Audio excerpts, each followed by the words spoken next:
एक प्रश्न हम लोग ले रहे हैं हिंदी साहित्य में।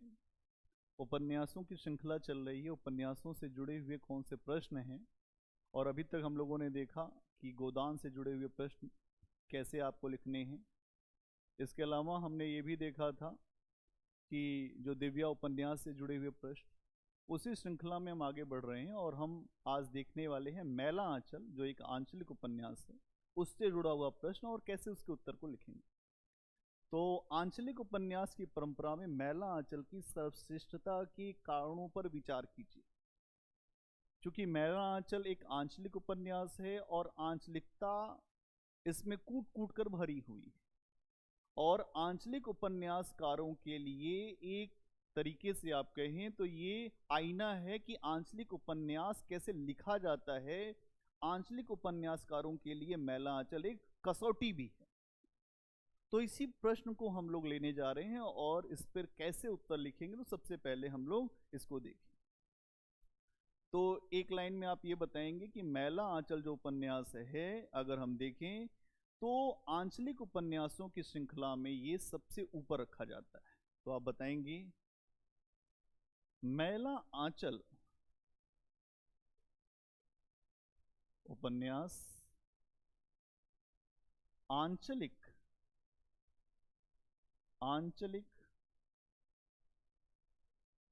उपन्यासों की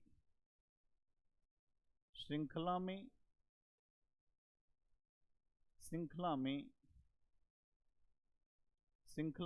सर्वोच्च स्थान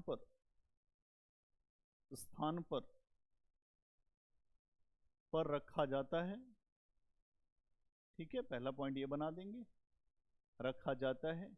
अब क्यों रखा जाता है, अब इस पे हम बात करेंगे। फिर आप बताएंगे कि ऐसा रचनात्मक स्वरूप जो मैला आंचल में हमको दिखाई देता है, हमें वैसी आंचलिकता को बेहतर तरीके से प्रस्तुत करने का प्रयास और किसी में नहीं दिखाई देता। आगे आधार बनाएंगे कि इसकी सर्वश्रेष्ठता का आधार क्या है। अब हम इस पे आ रहे हैं, इसकी सर्वश्रेष्ठता अब यही लिखेंगे। इसकी सर्वश्रेष्ठता का आधार, इसकी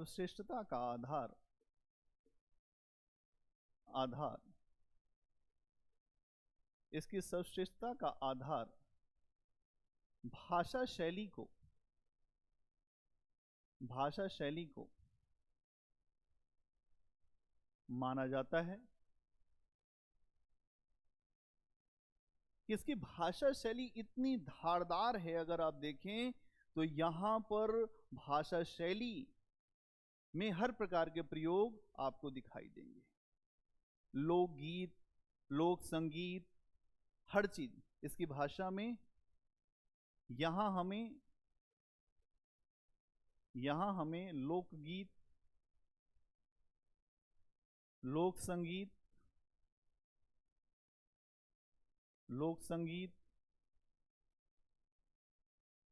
संस्कृत, अंग्रेजी,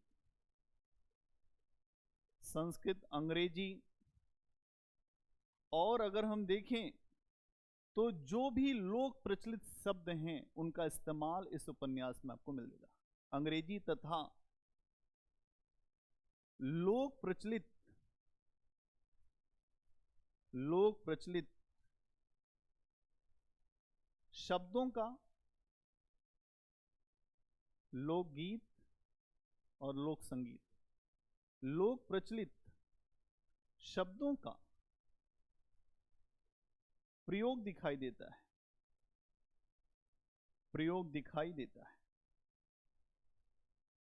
ठीक है, इसमें आपको ये सारी चीज दिखाई देंगी।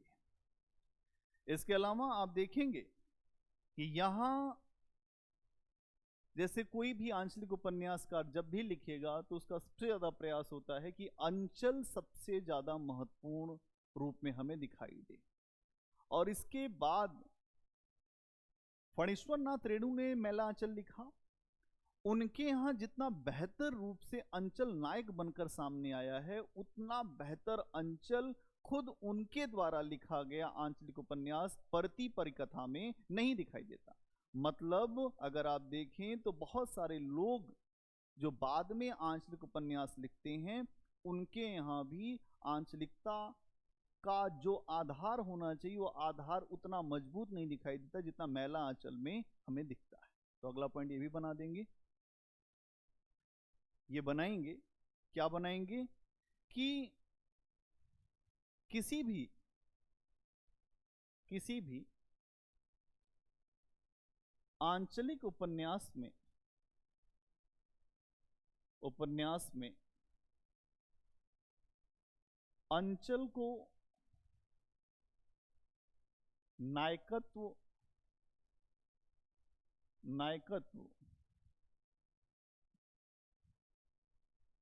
प्रदान करने का प्रयास किया जाता है। अंचल को नायकत्व प्रदान करने का प्रयास किया जाता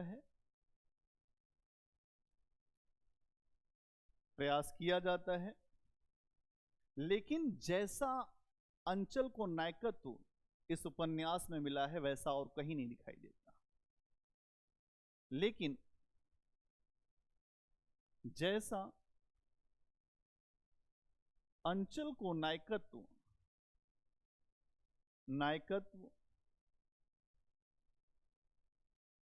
इस उपन्यास में दिखाई देता है वैसा किसी दूसरे आंचलिक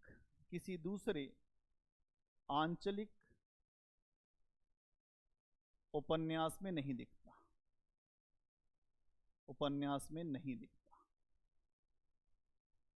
नहीं दिखता है ना। उदाहरण के लिए बहुत सारे नाम भी हम लिख सकते हैं, जैसे अगर आप देखें तो रामदरस मिश्र, शैलेश मटिहानी, शिव प्रसाद सिंह। उदाहरण के लिए रामदरस मिश्र,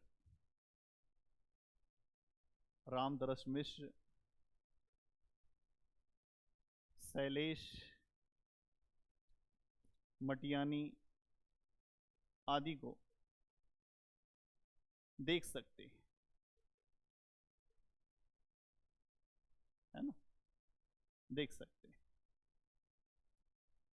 इन लोगों के द्वारा भी आंचलिक उपन्यास जो लिखे गए, लेकिन जितना अंचल को महत्व रेणु जी दे पाए हैं उतना महत्व कोई नहीं दे पाया, और स्वयं खुद भी आगे जब वो लिखते हैं तो वो खुद भी नहीं दे पाए। ठीक है, फिर आप देखेंगे अगली बात बताएंगे कि आंचलिक उपन्यासकार की सबसे महत्वपूर्ण जिम्मेदारी क्या होती है। तो उसकी जिम्मेदारी क्या होती है कि यथार्थ को बिना किसी वैचारिक पूर्वाग्रह के प्रस्तुत करना। अगला पॉइंट बनाएंगे, आंचलिक उपन्यासकार की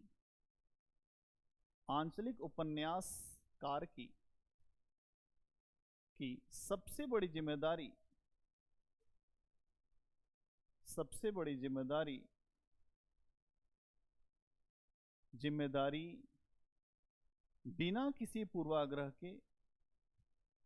बिना किसी पूर्वाग्रह के यथार्थ को प्रस्तुत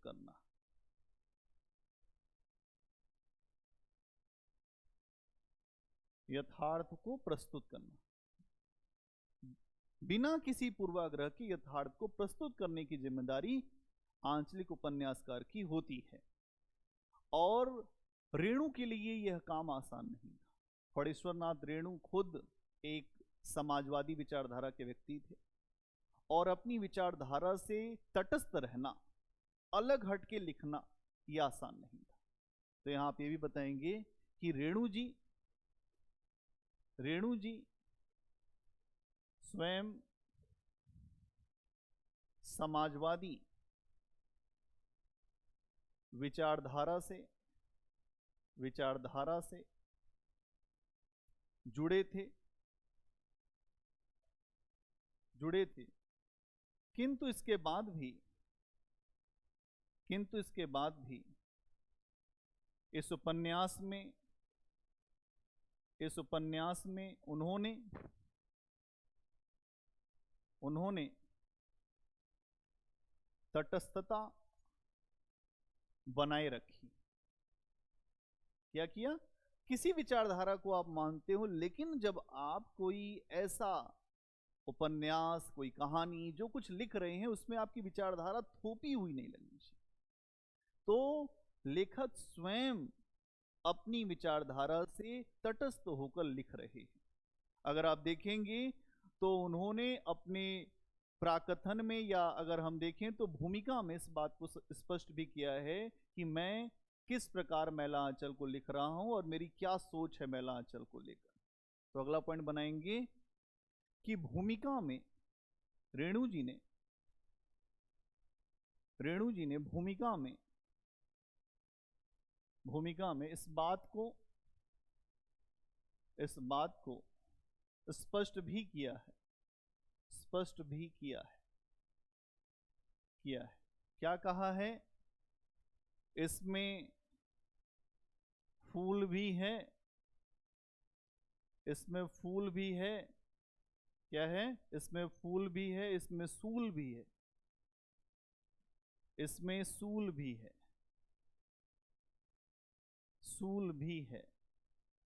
सुंदरता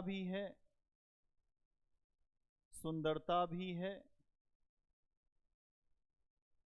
ठीक है, सुंदरता भी है, कुरूपता भी है, और मैंने हर चीज दिखाया।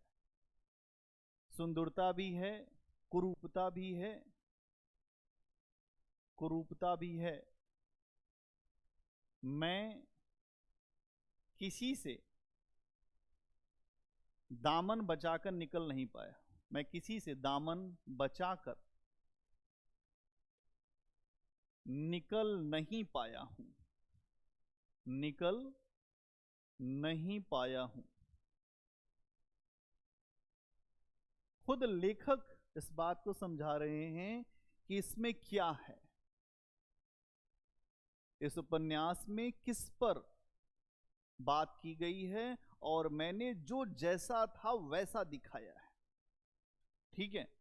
इसके अलावा अगर हम बात करें तो रेणु जी ने इस उपन्यास के द्वारा सांस्कृतिक पक्ष का जितना बेहतर चित्रण किया है वैसा कोई अभी तक नहीं कर पाया है। इस आगे लिखेंगे, इस उपन्यास में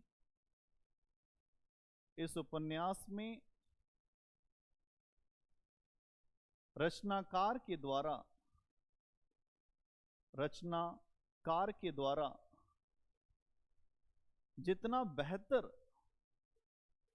बेहतर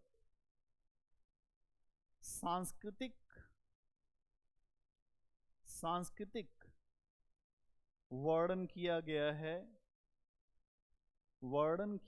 है वह अभी तक अगर हम देखें तो वैसा कोई और नहीं कर पाया है। किया गया है वैसा कोई और नहीं कर पाया है। ठीक है। अगला पॉइंट क्या बनाएंगे? अगला बनाएंगे कि यहां पर और क्या है जो सबसे खास बात इस उपन्यास में है कि अंचल के साथ साथ राष्ट्रीयता की बातें भी हमें दिखाई देती हैं। आमतौर पर लोग ये सोचते हैं कि जहां अंचल की बात होगी, जहां क्षेत्रीयता की बात होगी, वहां राष्ट्र की बात कैसे हो सकती। आपने देखा होगा कि क्षेत्रीयता के जब मुद्दे आते हैं तो लोग राष्ट्र के मुद्दे भूल जाते हैं। जैसे अगर मैं एक उदाहरण से आपको समझाऊं कि तमिलनाडु का अपना इंटरेस्ट क्या है, क्षेत्र के हितों से जुड़ा, और जब राष्ट्र की भी बात आई कभी कुछ मुद्दों को लेकर, जैसे श्रीलंका के साथ संबंधों को लेकर, तो वहां वो अपने क्षेत्रीय मुद्दों को ज्यादा हावी करने लगे। तो आमतौर पे ये माना जाता है कि क्षेत्रीयता का जो मुद्दा होता है वो राष्ट्र के मुद्दे से अलग होता है, दोनों एक दूसरे के विरोधी हैं। लेकिन अब एक अंचल की बात उठाकर स्वयं रेणु जी ने राष्ट्र के मुद्दे को कैसे समेकित किया है, इससे समझना होगा। और इस उपन्यास में ये भी काम बखूबी हुआ है। इसीलिए आप देखेंगे कि यहां सर्वश्रेष्ठ आंचलिक उपन्यासों की अगर जो सीक्वेंसिंग होगी, जो उसमें स्थान दिया जाएगा, तो सबसे ऊपर का स्थान मैला आंचल के लिए आरक्षित है ना। तो यहां आपको यही बताना है कि आंचलिकता और राष्ट्रीयता के मुद्दे जो विरोधी होते हैं, लेकिन उस मुद्दे को भी कैसे लेखक के द्वारा साधा गया है। आंचलिकता और राष्ट्रीयता, आंचलिकता और राष्ट्रीयता के मुद्दे आमतौर पर एक दूसरे के विरोधी प्रतीत होते हैं, किंतु लेखक ने इस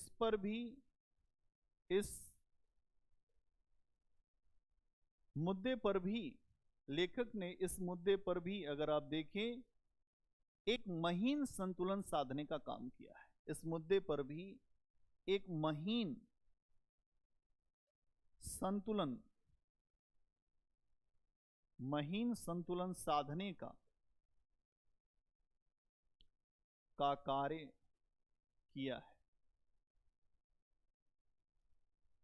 महीन संतुलन साधने का देखा है आपने कि अगर कोई छोटी बच्ची एक रस्सी पे चलती है तो देखा होगा उसका संतुलन, वही संतुलन यहां पर भी साधा गया है। आमतौर पर ये दोनों एक दूसरे के विरोधी, लेकिन जब कोई रचनाकार बहुत दूरदृष्टि वाला होता है, सोच अच्छी उसकी होती है, तो वो एक बात को कहते ही कई बातों को उसमें समेटता है, और वो समेटने की कला रेणु जी में दिखाई देती है। ठीक है, आगे क्या बताएंगे, आगे इसी चीज का और विस्तार कर देंगे। क्या है, आप देखेंगे गोदान जैसे राष्ट्रीय एक जो प्रतिनिधि उपन्यास माना जाता है, लेकिन वो आंचलिकता को नहीं धारण करता।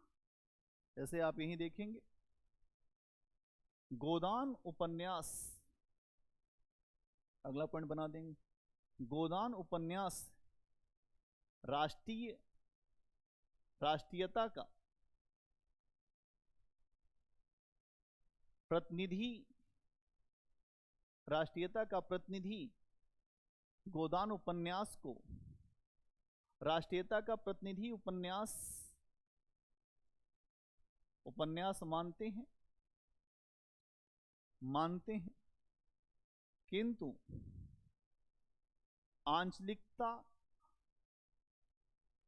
आंचलिकता वहां हमें नहीं दिखाई देती है। क्या होता है, नहीं दिखाई देती है। ठीक है, और अगर आप देखें तो कुछ ऐसे उपन्यास हैं जो आंचलिक हैं। जैसे अगर हम देखें तो उदय शंकर भट्ट का एक उपन्यास है जो आंचलिक है, सागर, लहरें और मनुष्य। वहीं आगे कर दें, वहीं कुछ आंचलिक उपन्यास हैं, वहीं कुछ आंचलिक उपन्यास हैं जैसे उदय शंकर भट्ट, इनका उपन्यास है सागर, लहरें और मनुष्य। सागर, लहरें और मनुष्य, ये उपन्यास जो है अगर आप देखेंगे तो ये आंचलिकता की सीमा को लांघ नहीं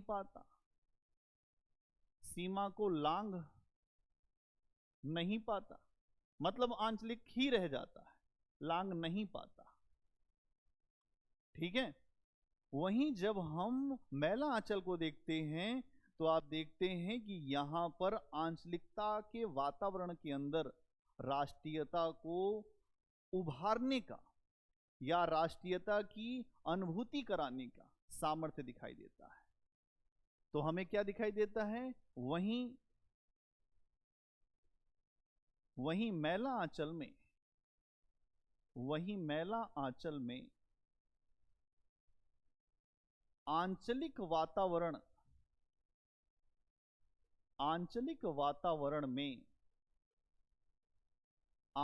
वातावरण में राष्ट्रीयता